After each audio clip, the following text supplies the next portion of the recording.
वास्तुकला, मूर्तिकला और मुद्रण,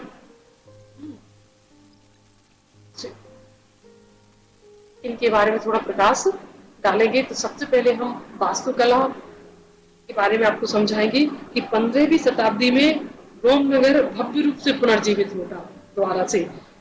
क्यों? क्योंकि अब वहाँ रोम का जो पोप था वो शक्तिशाली हो गया था, और जब वो शक्तिशाली हुआ तो रोम के इतिहास के अध्ययन को उसने प्रोत्साहित किया।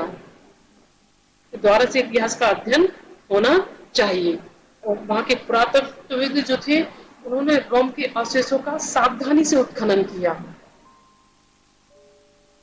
रोम के अवशेषों का सावधानी से उत्खनन जब किया गया तो वास्तुकला की एक नई शैली को प्रोत्साहन दिया, जो रोमन साम्राज्यकालीन शैली इसको कहा गया है, जो शास्त्रीय शैली कहलाई है।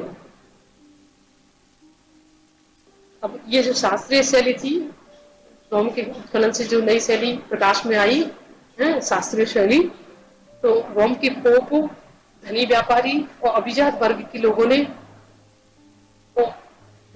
उन वास्तुविदों को अपने भवन बनाने के लिए नियुक्त किया जो इस शास्त्रीय शैली को जानते थे। शास्त्रीय शैली में उन्होंने मतलब जो लोग इस कला से परिचित थे उन लोगों को इन्होंने हायर किया अपने भवनों को बनाने के लिए।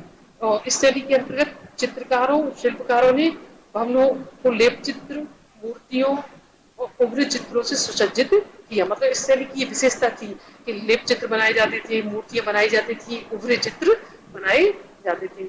अब इस काल में कुछ ऐसे चित्रकार हुए हैं जो बहुत प्रसिद्ध हुए हैं पूरे विश्व में। कुछ चित्रकारों में हम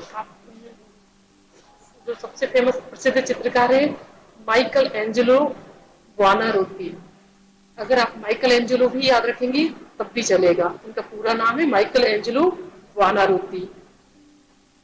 ये सर्वश्रेष्ठ उदाहरण है। यहाँ के वास्तुकार, मूर्तिकार, चित्रकार तीनों थे। ये एक कला में निपुण नहीं थे, तीनों कला के जानकार थे। मूर्तिकार भी थे, कुशल चित्रकार भी थे और मूर्तिकार भी थे। इन्होंने पोप के सिस्टीन चैपल की भीतरी छत में लेप चित्र बनाए। ये मैं आपको जो नाम बता रही हूँ यूट्यूब पे इसका चित्र देखना, बहुत ही खूबसूरत चित्र है। उभरी हुई मूर्तियां चित्र में दिखाई गई है। छत पे चित्रकारी करना कोई आसान काम नहीं होता है, तो उन्होंने पोप के सिस्टीन चैपल की भीतरी छत पर चित्रकारी की। दूसरा डी पाइटा, अभी आपको दिखाऊंगी मैं चित्र। डी पाइटा नामक प्रतिमा, ये भी उनकी बहुत प्रसिद्ध प्रतिमा है जिसमें मैरी फादर को गोद में लिए हुए दिखाई गई है। और तीसरा चित्र है अपना सेंट पीटर गिरजे की गुंबद का उन्होंने जो डिजाइन बनाया वो अद्भुत था। इसके कारण माइकलो एंजेलो पूरी दुनिया में अमर हो गए। इन तीनों कृतियों के कारण माइकल एंजेलो का नाम प्रसिद्ध चित्रकारों में लिया जाने लगा। अब एक और चीज कि अब आपने तो आधे घंटे की बात कर रही है, हाँ, मतलब जस्ट बाद का। अभी तक कलाकारों को उनके संघ या श्रेणी से जाना जाता था, लेकिन अब कलाकारों को उनके नाम से जाने लगा। एक और वास्तुकार थे फिलिप्पो ब्रूनोलेसी, जो फ्लोरेंस में भव्य गुंबद का डिजाइन उन्होंने बनाया। ये भी एक पेशे से मूर्तिकार थे और इनका बनाए हुए गुंबद भी डी डीमा बहुत फेमस है। तो अब चित्रकारों को अपने संघ से नहीं उनके नाम से जाना जाता था। ये देखिए पहला जो चित्र है डी पाइटा, माइकल एंजेलो की प्रतिमा। माइकल एंजेलो ने जो प्रतिमा बनाई है बहुत फेमस है। दूसरा चित्र एक प्रतिरूप है उसका, सिस्टीन चैपल नहीं है ये, लेकिन सिस्टीन चैपल की तरह ही है ये चित्र। रोम साम्राज्यकालीन वास्तु कला का कि कैसे छतों पर चित्रकारी की जाती थी, उभरे हुए चित्र बनाए जाते थे। और ये तीसरा चित्र ब्रूनोलेसी का चित्र है जो उन्होंने फ्लोरेंस की कैथेड्रल की गुंबद की जो डिजाइन बनाई थी, तो ये डीमा। तो ये तीनों समय के महान वास्तुकार चित्रकार थे। अगला पैराग्राफ है हमारा मुद्रित प्रथम मुद्रित पुस्तकें। देखो बच्चा, दूसरे देशों के लोग यदि महान कलाकारों द्वारा रचित लेप चित्रों, मूर्तियों या भवनों को देखना चाहती थी तो उन्हें इटली की यात्रा करनी पड़ती थी। किंतु जहां तक साहित्य की बात है तो जो कुछ भी इटली में लिखा गया वो विदेशों तक पहुंचा और विदेशों के लोगों ने उसको खूब पढ़ा। ये सब 16वीं शताब्दी में मुद्रण प्रौद्योगिकी की दक्षता की वजह से हुआ। अब ये कहां से सीखी इन्होंने? यूरोपीय लोग मुद्रण प्रौद्योगिकी के लिए चीनियों तथा मंगोल शासकों की ऋणी थे, क्योंकि ये तकनीक वहीं से आई थी।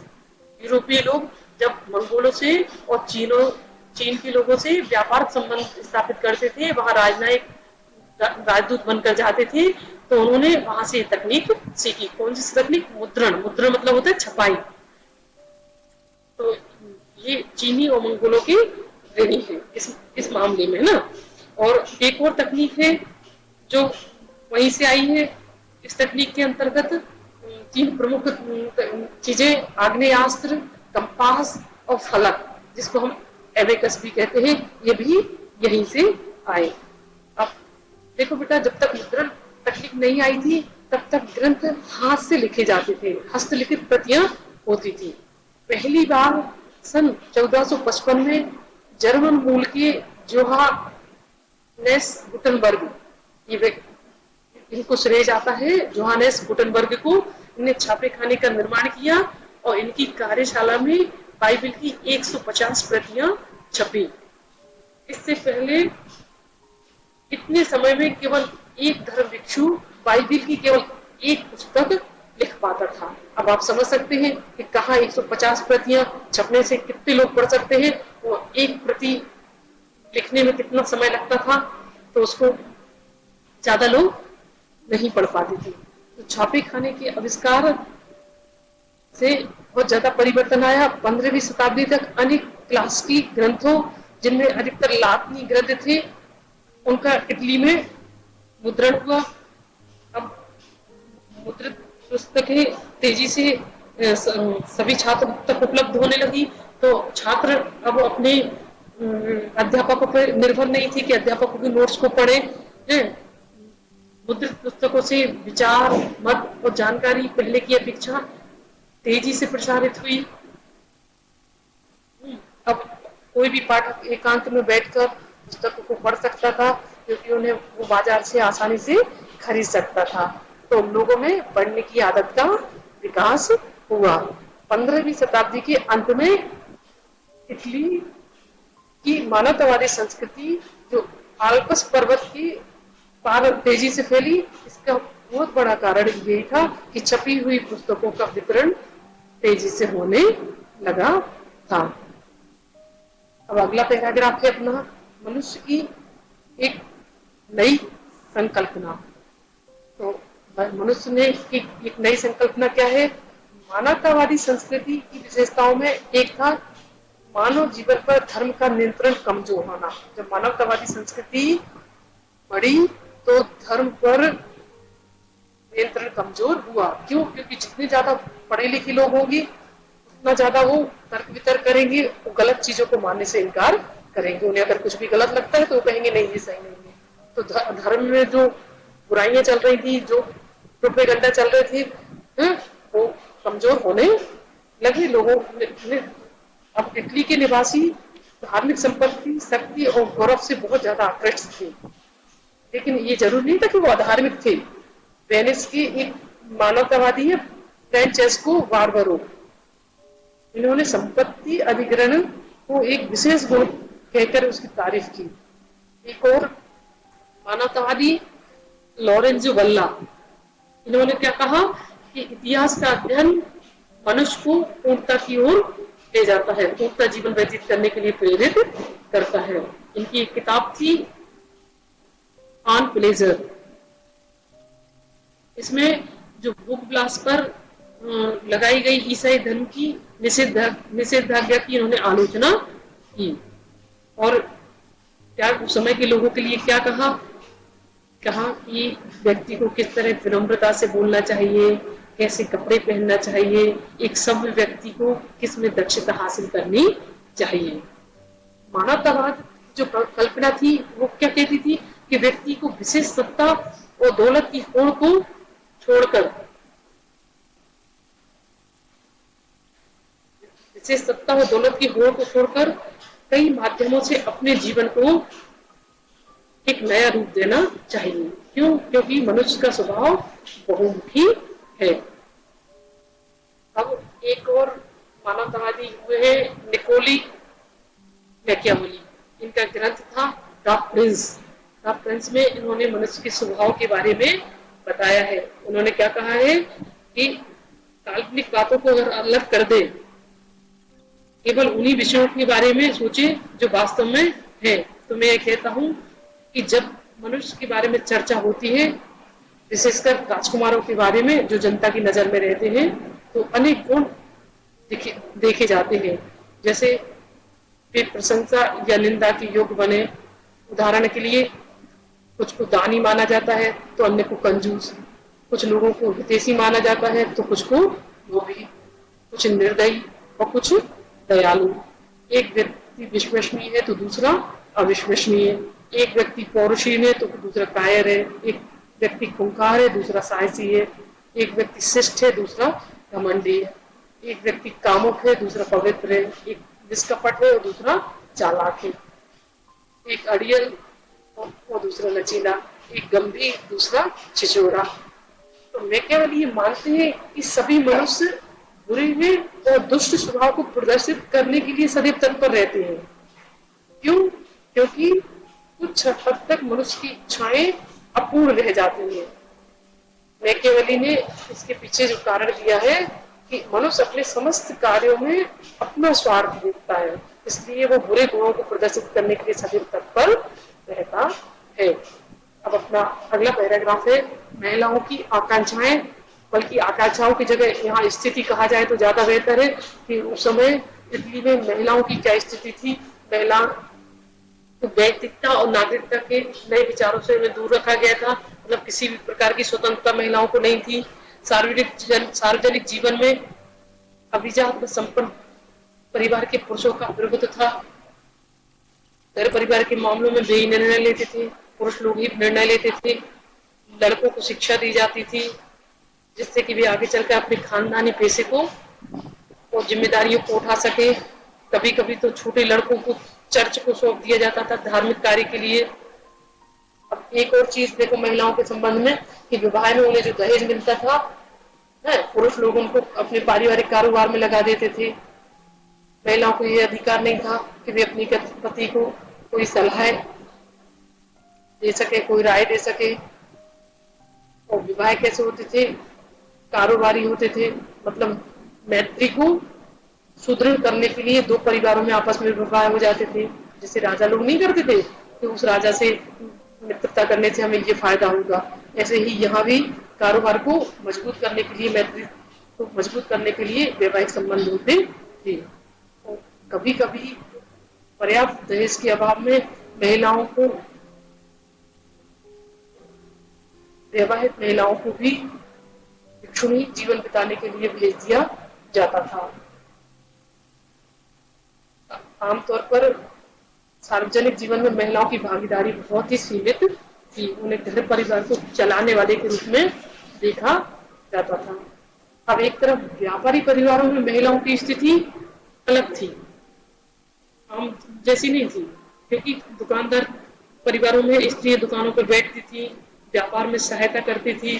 कई बार उनके पति दूर दराज स्थलों पर जब व्यापार करने के लिए जाते थे तो सब ये महिलाएं उनके व्यापार को संभालती थी। अभिजात और संपन्न परिवारों के विपरीत व्यापारी परिवारों में यदि व्यापारी की कम आयु में मृत्यु हो जाती थी तो उनकी पत्नी सार्वजनिक जीवन में बड़ी भूमिका निभाने के लिए बाध्य होती थी। अब यहाँ उस काल में कुछ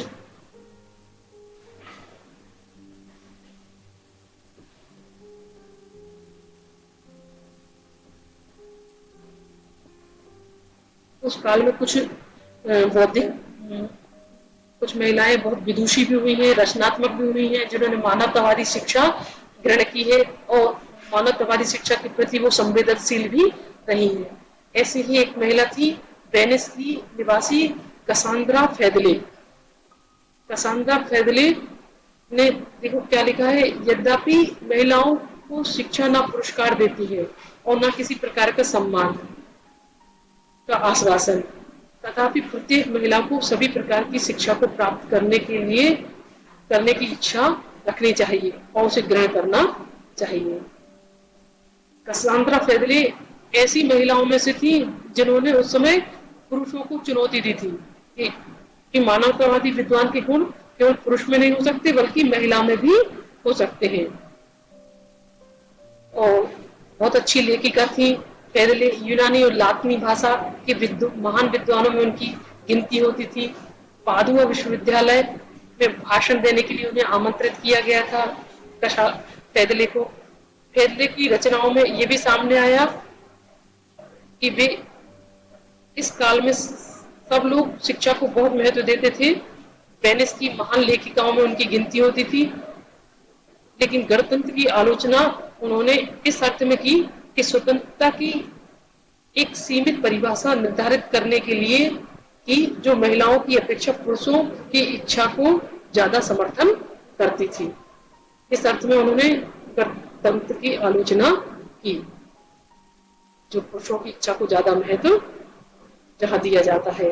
अब एक और विदेशी महिला का मैं यहाँ जिक्र करूंगी। मंटुआ इटली का एक छोटा सा राज्य था, वहां की महिला थी मार्चिसा इसाबेले दी इस्ते। इन्होंने अपने पति की अनुपस्थिति में अपने राज्य पर शासन किया। यद्यपि मंटुआ एक छोटा सा राज्य था, फिर भी उनका राज दरबार उनकी बौद्धिक प्रतिभा के लिए प्रसिद्ध था। उन्होंने पुरुष प्रधान समाज में अपनी एक अलग पहचान बनाई। आर्थिक स्वायत्तता, संपत्ति और शिक्षा सबको मिलनी चाहिए, इसकी वो समर्थक थी। अब ईसाई धर्म के अंतर्गत जो वाद विवाद थे उन पर हम थोड़ा सा चर्चा करेंगे कि क्या वाद विवाद थे ईसाई धर्म के अंतर्गत। तो उत्तरी यूरोप में मानवतावाद ने ईसाई चर्च के अनेक सदस्यों को आकर्षित किया। पुराने धर्म ग्रंथों में बताए गए तरीकों से धर्म पालन करने का आह्वान किया, साथ ही उन्होंने अनावश्यक कर्म कांडों को त्यागने की बात की। देखो यहाँ बेटा ये बात समझो कि ईसाई जैसे हमारे धर्म में जो वैदिक काल में जो धर्म चलता था वो सीधा और सरल था, लेकिन बाद में उसमें बहुत सारे आडंबर, बहुत सारे अंधविश्वास और रूढ़ियां जुड़ती चली गई। ऐसा ही ईसाई धर्म में भी हुआ था। तो इन्होंने ईसाई धर्म के जो पुराने धर्म ग्रंथों में जो नियम बताए थे उनका पालन करने का आह्वान किया कि हाँ तुम उनके नियमों पर चलो, लेकिन जो अनावश्यक कर्म कांड है, जो भी अनावश्यक चीजें हैं, उनकी उन्होंने निंदा की। उन्हें एक सरल धर्म में बाद में जोड़ा गया है। उनका ये कहना था कि जो कर्मकांड है ये बाद में जोड़े गए हैं, तो हमें इनको नहीं मानना है, हमें सीधे सरल धर्म को मानना है।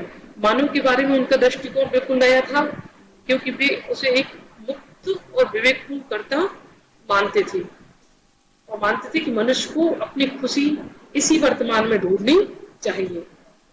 देखो दार्शनिक क्या कहते थे कि खुशी ऐसा नहीं है कि तुम अपनी खुशी को कोई स्वर्ग में मिलती है, हमें अपनी खुशी इसी वर्तमान में ढूंढना चाहिए और हमें अपना जीवन जीने की पूरी आजादी है और हमें इसी वर्तमान में अपनी खुशी को ढूंढना चाहिए। अब एक और इंग्लैंड के मानवतावादी थे टॉमस मोर और हॉलैंड के इरेस्मस। इनका मानना था कि चर्च एक लालची और साधारण लोगों से बात बात पर लूट खसोट करने वाली संस्था बन गई है। उस समय चर्च बहुत सारे कर आम जनता से वसूल करता था, इसलिए उन्होंने क्या कहा कि चर्च एक लूट खसोट वाली संस्था बन गई है। पादरियों का लोगों से धन ठगने का सबसे सरल तरीका था पाप स्वीकारोक्ति नामक दस्तावेज। इसको इन्होंने लूट कहा कि ये एकदम खुली लूट है और इस तरह की प्रथाएं का प्रचलन नहीं होना चाहिए। धर्म में इस तरह की प्रथाओं का प्रचलन नहीं होना चाहिए। पाप स्वीकारोक्ति दस्तावेज क्या था कि जो व्यक्ति को उसके सारे पापों से छुटकारा दिला सकता है। और ईसाइयों की जो बाइबल की स्थानीय भाषाओं में छप जाने के कारण अब लोग उसको पढ़ने लगे, तो धर्म में जो भी कुप्रथाएं थी, जो भी बुरी चीजें थी, उन्होंने उसका विरोध शुरू किया। जैसे अब यूरोप के लगभग प्रत्येक भाग में किसानों से चर्च पर कर किसानों ने से चर्च कर लेता था, कर वसूल करता था। तो कर इतने ज्यादा होते थे कि किसानों की हालत खराब होती थी, तो किसानों ने ऐसे करों का विरोध किया। राजाओं ने भी चर्च क्या करते थे, राजाओं की राजकीय कामकाज में भी दखल अंदाजी करते थे, तो राजा भी इनसे चिढ़ने लगे थे, तो राजाओं ने भी चर्च का विरोध करना शुरू किया। और जब मानवतावादियों ने ये बताया कि जो न्यायिक वित्तीय शक्तियों पर जो पादरियों का कॉन्स्टेंटाइन दस्तावेज है वो असली नहीं है, वो फर्जी है, उसे जालसाजी करके तैयार किया गया है। राजाओं को जब इस बात का पता चला तो राजाओं को बहुत खुशी मिली।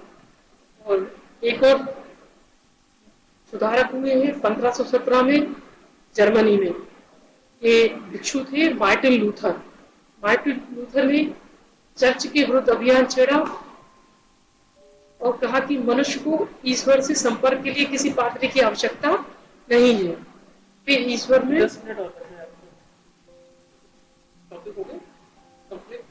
नहीं, अभी थोड़ा और है ना, चलिए बस हो जाएगा मेरा, इतने जो है मेरा। तो ये आप स्लाइड्स बदल कर आगे कर लीजिए। ये तो चल रहा है सर। इसके बाद कितने बचे हैं? इसके बाद अभी देखो ये थोड़ा सा और समझाऊंगी, ये कॉपरनिकस सिद्धांत बताऊंगी, तो थोड़ा सा ब्रह्मांड का बता दूंगी और बता नहीं जाएगा ना, क्योंकि आपके पास तो मैं मार्टिन लूथर का और बता दूंगी अभी पढ़ के। ठीक है ना, आपको ये उतना नहीं पढ़ना है आपको। हाँ, अब आप इसको समझा रहे हैं ना, कौन सा समझा रहे हैं? मार्टिन लूथर का समझा रहे थे सर। ये वाला। हाँ ठीक है, तो आप ये समझा दीजिए, फिर ये समझाइए और फिर ये समझाइए। ज्यादा ये नहीं, मतलब अब ठीक है, मतलब ज्यादा इसमें से नहीं लूंगा, ये समझा दे रही हूँ ना सर। इतना हो जाएगा 10 मिनट। हाँ, थोड़ा बहुत कम रह जाएगा तो चलेगा, 1-2 मिनट चलता है। चलिए स्टार्ट। बहुत बहुत धन्यवाद। देखिए 1517 में एक जर्मन भिक्षु थे मार्टिन लूथर। मार्टिन लूथर को एक भिक्षु थे और उन्होंने चर्च के विरुद्ध अभियान छेड़ा हुआ था। उनका क्या कहना था कि मनुष्य को ईश्वर से संपर्क के लिए किसी पात्र की आवश्यकता नहीं है। वे ईश्वर में पूर्ण विश्वास रखें, उन्हें एक सम्यक जीवन स्वर्ग में प्रवेश दिला सकता है। मतलब बीच में ब्रोकर की जरूरत नहीं है। आप अगर अच्छे रास्ते पर चलते हो तो आपको स्वर्ग की प्राप्ति होगी। मार्टिन लूथर ने चर्च में चल रहे जो भी अंधविश्वास थे, रूढ़ियां थी, उन सबका उन्होंने विरोध किया। उन्होंने अपने अनुयायियों को यह आदेश दिया कि सिर्फ सम्यक जीवन ही स्वर्ग में प्रवेश दिला सकता है। और इस आंदोलन को प्रोटेस्टेंट नाम, सुधारवाद का नाम दिया गया, जिसके कारण जर्मनी और स्विट्जरलैंड की चर्च ने पोप से कैथोलिक पोप से अपने संबंध समाप्त कर लिए। देखिए बेटा एक बात और यहाँ क्लियर कर दें, जो रोम कैथोलिक जो पोप होता था, रोम का पोप, उसकी आज्ञा का पालन सारे ईसाई धर्म के अनुयायी करते थे। तो जब प्रोटेस्टेंट सुधारवाद नाम से नया जो धर्म आया तो जर्मनी और स्विट्जरलैंड के चर्च ने पोप से अपने संबंध समाप्त कर लिए। दूसरी ओर स्विट्जरलैंड में लूथर के विचारों को उल्रिच जुंगली और उसके बाद कैल्विन ने भी काफी लोकप्रिय बनाया। हालांकि व्यापारियों से समर्थन मिलने के कारण सुधारकों की लोकप्रियता शहरों में अधिक थी, जबकि ग्रामीण इलाकों में अभी भी कैथोलिक प्रभाव बरकरार था। मतलब ग्रामीण लोग अभी भी कैथोलिक चर्च से जुड़े हुए थे। लेकिन धीरे धीरे इंग्लैंड ने, फ्रांस ने, सभी ने चर्च से सुधार की जब मांग की तो उन्होंने अपनी पसंद के व्यक्ति को शासक बना दिया फ्रांस के लोगों ने। और कैथोलिक चर्च ने प्रोटेस्टेंट लोगों को अपनी पसंद के अनुसार उपासना करने की छूट भी दे दी फ्रांस में। इंग्लैंड के शासकों ने भी पोप से अपने संबंध तोड़ लिए और इंग्लैंड में भी राजा और रानी चर्च के प्रमुख बन गए। कैथोलिक चर्च स्वयं भी इन विचारधाराओं के प्रभाव से अछूता नहीं था। उसने भी अपने अंदर आंतरिक सुधार प्रारंभ किए। जैसे स्पेन और इटली में पादरियों ने सादा जीवन जीना शुरू कर दिया, निर्धनों की सेवा पर जोर दिया। अब उनका ध्येय निर्धनों की सेवा बन गया था। अगला पॉइंट है अपना कोपरनिकसीय क्रांति। ईसाइयों की ये धारणा थी कि मनुष्य पापी है और इस पर वैज्ञानिकों ने पूर्णतः अलग दृष्टिकोण से आपत्ति की। देखिए, यहाँ कोपरनिकस एक महान वैज्ञानिक थे और ईसाइयों का ये विश्वास था कि पृथ्वी पापों से भरी है। ईसाई लोग क्या मानते थे कि पृथ्वी पापों से भरी और पापों की अधिकता के कारण स्थिर है, जिसके चारों ओर खगोलीय ग्रह घूम रहे हैं। मतलब पृथ्वी ब्रह्मांड के बीच में स्थिर है, उसके चारों ओर खगोलीय ग्रह घूम रहे हैं। कोपरनिकस ने यह घोषणा की कि पृथ्वी समेत सारे ग्रह सूर्य के चारों ओर परिक्रमा कर रहे हैं। कोपरनिकस एक निष्ठावान ईसाई थे और उन्हें इस बात का से वो भयभीत थे कि उनकी इस नई खोज से ईसाई धर्म के धर्माधिकारियों में घोर प्रतिक्रिया होगी। तो उन्होंने उस समय अपनी इस पांडुलिपि जो दी रिवोल्यूनिवर्स थी उसको प्रकाशित नहीं कराया, लेकिन अपनी मृत्यु शैया पर थे, जब वो मरने वाले थे, तब उन्होंने अपनी पांडुलिपि अपने अनुयायी जोसेफ ब्रिटिकस को सौंप दी। उनकी विचारों को ग्रहण करने में थोड़ा समय लगा, लेकिन बाद में केपलर ने उनके सूर्य केंद्रित सौर मंडलीय सिद्धांत को लोकप्रिय बनाया, जिससे यह सिद्ध हुआ कि सारे ग्रह सूर्य के चारों ओर वृत्ताकार रूप में नहीं बल्कि दीर्घ वृत्ताकार मार्ग पर परिक्रमा करते हैं। और विज्ञान जगत में इस क्रांति ने न्यूटन के गुरुत्वाकर्षण के सिद्धांत के साथ अपनी पराकाष्ठा की ऊंचाइयों को छू लिया। अब अगला टॉपिक है अपना ब्रह्मांड का अध्ययन। तो गैलीलियो ने एक बार टिप्पणी की कि स्वर्ग का मार्ग आलोकित करता है, वह स्वर्ग किस प्रकार चलता है, इसके बारे में हमें कुछ भी बताया नहीं, कुछ भी नहीं बताता। अब विचारकों ने हमें बताया कि ज्ञान विश्वास से हटकर अवलोकन और प्रयोगों पर आधारित है। दूसरा, विचार भौतिकी, रसायन शास्त्र और जीव विज्ञान के क्षेत्र में अनेक प्रयोग अन्वेषण कार्य उस समय तेजी से होने लगे। इतिहासकारों ने मनुष्य और प्रकृति के ज्ञान के इस नए दृष्टिकोण को वैज्ञानिक क्रांति नाम दिया। परिणाम क्या हुआ कि संदेहवादियों, नास्तिकों के मन में सारी सृष्टि की रचना के स्रोत के रूप में प्रकृति ईश्वर का स्थान लेने लगी। यहाँ तक कि लोग जिन्होंने ईश्वर में अपने विश्वास को बरकरार रखा, वे भी एक दूरस्थ ईश्वर की बात करने लगे। तो बच्चों, आज हमने ये कोपरनिकसीय क्रांति, ब्रह्मांड का अध्ययन, ये सब पढ़ा और समझा। अब इसी से संबंधित कुछ प्रश्न मैं आपको देती हूँ। पहला प्रश्न है अपना, छापे खाने का आविष्कार कब और किसने किया? छापे खाने का आविष्कार कब और किसने किया? दूसरा प्रश्न है अपना, मानवतावाद से आप क्या समझते हैं? तीसरा प्रश्न है, पाप स्वीकारोक्ति दस्तावेज क्या था? चौथा प्रश्न है, मुद्रित पुस्तक उपलब्ध होने से क्या लाभ हुए? पांचवा प्रश्न है, मार्टिन लूथर कौन थे? धन्यवाद।